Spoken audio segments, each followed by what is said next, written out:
What if I told you that just one single idea completely changed how we see the universe?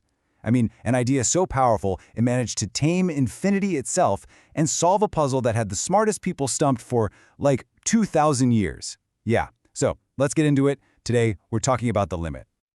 Okay, so it all kicks off with this. Well, it sounds like a kid's riddle, right? You've got the fastest hero in the world, Achilles, and he's in a race with a super slow tortoise.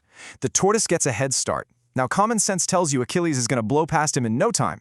But what if I told you there's a rock-solid logical argument that says he can never, ever catch that tortoise? And look, this isn't just some fun little brain teaser. This is the real deal. It's called Zeno's paradox. It's this ancient Greek argument that was actually designed to prove that all motion, all the change you see around you, is a complete illusion. And the crazy part? For centuries, nobody could poke a hole in the logic. The reason this thing is so sticky is because the logic, it feels flawless. Just think about it. The tortoise gets a head start. So for Achilles to catch up, he first has to reach the tortoise's starting point. Makes sense.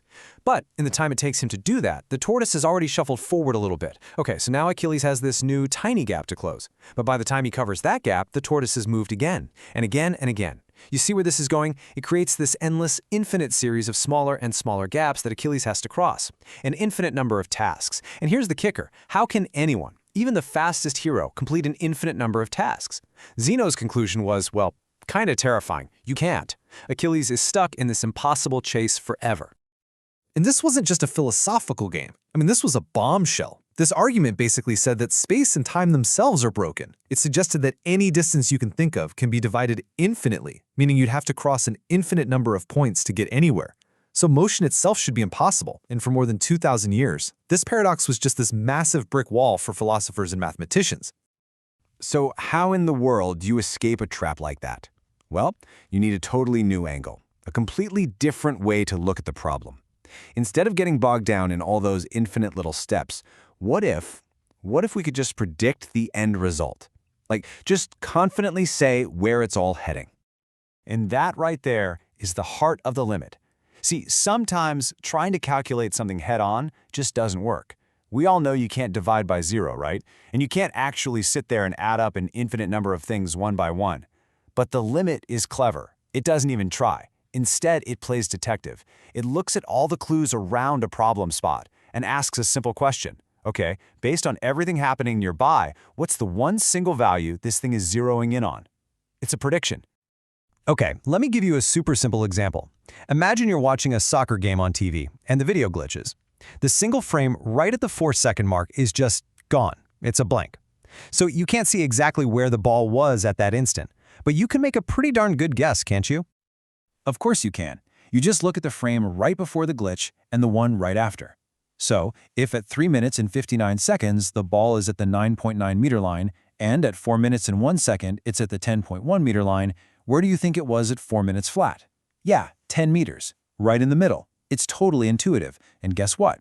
You just used the idea of a limit. Now, here's where it gets really powerful. Let's say we could zoom in even closer. At 359.999 seconds, the ball is at 9.999 meters. And at 4.001 seconds, it's at 10.001 meters. See what's happening? The closer we get to that missing moment from both sides, the more our prediction gets squeezed, right? It's honing in on one single unavoidable answer. Our confidence that the ball was at exactly 10 meters becomes practically a certainty. That confident prediction, that is the limit. All right, so now we've got this new tool in our belt, this idea of making a confident prediction. Let's go back to that impossible race with Achilles and the tortoise. It's time to finally crack this 2,500-year-old code. Here's the key, the absolute game changer. Zeno was actually right about one thing. The race is made up of an infinite number of little stages, but he made one huge, fatal mistake in his thinking.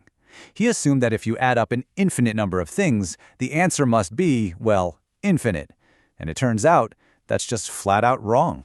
So let's look at the numbers. Let's say that first chunk of the race takes Achilles 10 seconds. Then the next little gap only takes him 1 second. The next, even smaller gap takes it 1/10 of a second. Then 100th, 1,000th, you get the idea. Now look at the total time. We start at 10 seconds. Then we add 1, we're at 11. Then we add 0.1, we're at 11.1. Then 11.11. Do you see that? The total time isn't just flying off towards infinity. It's getting closer and closer and closer to one specific number. It's converging, and we can predict exactly where it's going to land. That final number is 11.111 repeating, or 11 and 1/9 seconds. That's the limit of this whole infinite series. It's not infinity, it's a totally finite, totally real amount of time. And at that exact moment, bam, Achilles finally catches the tortoise. And just like that, the paradox is solved. It's broken. See, Zeno's logic wasn't actually wrong, but the math he was using was incomplete. He didn't have the right tools. Motion isn't an illusion. We just needed a new kind of math that could prove how an infinite chase can end in a finite time. But honestly, solving that ancient riddle, that's just the warm-up act. The truly mind-blowing part is that this single idea, the limit, became the absolute bedrock for a whole new language to describe our universe, the language of calculus. You ever look down at your car's speedometer and wonder how it knows your speed right now, at this very split second? That's something called a derivative. And all a derivative is a limit. It's what happens to your average speed when the amount of time you measure it over shrinks down to basically nothing. It lets us pin down the rate of change at a single instant, which for a long time people thought was impossible. Or how about this? How do engineers figure out the exact area of something with a crazy curve, like an airplane wing? They use something called an integral. And guess what an integral is? It's a limit again. It's what happens when you add up the areas of a bunch of tiny little rectangles under that curve, and then you let the number of rectangles shoot off to infinity. It's a way to perfectly sum up an infinite number of tiny things to get a precise whole answer. So get this, the derivative and the integral. These are the two pillars of calculus. They're the tools we use to describe literally everything from planets moving through space to how the stock market changes. And they are both, at their core, built on the very same idea, the limit. So you see, this isn't just a story about math. It's a story about how one simple-sounding idea gave us a completely new pair of glasses to see the world. Before, the world of motion was a puzzle. After, we could finally understand it as this beautiful symphony of continuous, flowing change. The legendary mathematician Carl Friedrich Gauss really nailed it. He said that infinity is basically just a figure of speech, and what we really mean when we say it is a limit. Think about that. The limit took infinity from being this scary, untouchable monster and turned it into a tame, predictable process. It turned infinity into a tool we could actually use. So, if you're going to take away one thing, what should it be? Well, first, the limit tamed infinity. Second, it gave us a language to finally talk about a world that's always in motion.